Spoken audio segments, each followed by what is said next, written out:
Ang marites ng taon ay nasa kalsada, nakikipagchismisan. Yan po siya.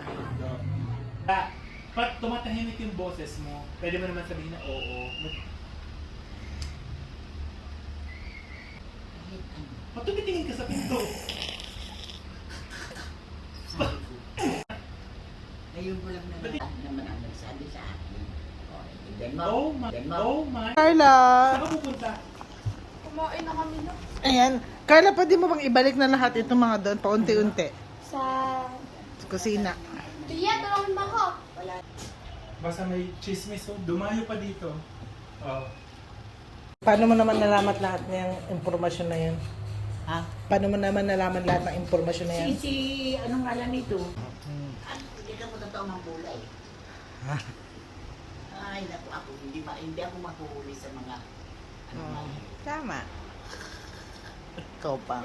Ay, naga mo na tanongin lang. Bago chismis? Hindi naman, tatanungin lang. Pagka